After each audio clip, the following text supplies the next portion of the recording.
اللہ دے ذکر دی مستی دے وچ رہندے ہر ویلے اللہ دے۔ بسم اللہ الرحمن الرحیم، الصلاۃ والسلام علیک یا سیدی یا رسول اللہ وعلی آلک و اصحابک یا سیدی یا حبیب اللہ۔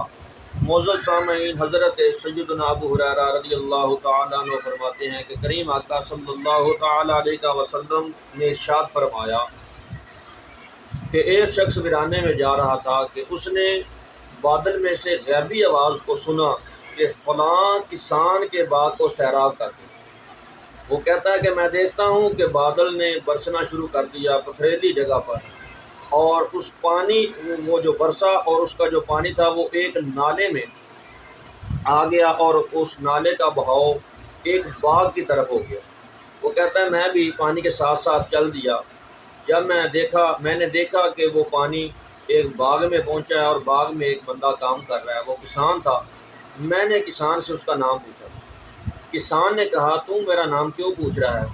میں نے اس کو واقعہ بتایا کہ میں نے بادل سے ایک غیبی آواز سنی ہے۔ تو کسان نے کہا اگر تو نے پوچھ ہی لیا ہے تو پھر سن کہ میں جب میری فصل مکمل ہو جاتی ہے، پک جاتی ہے، تو میں فصل میں سے ایک حصہ، اس بندے نے کہا تیرا کون سا ایسا عمل ہے کہ جس کی وجہ سے یہ معاملات ہوئے؟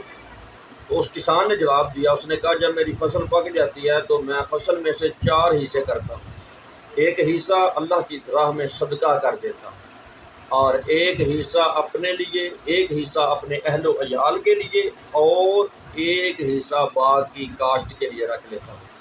تو حضرات محترم سامعین، پتہ چلا کہ صدقہ کرنے سے مال و دولت میں برکت آتی ہے، صدقہ کرنے سے عمر میں برکت آتی ہے، صدقہ کرنے سے انسان کی بیماریاں دور ہو جاتی ہیں۔ اللہ تبارک و تعالی ہم کو صدقہ کرنے کی توفیق عطا فرمائے۔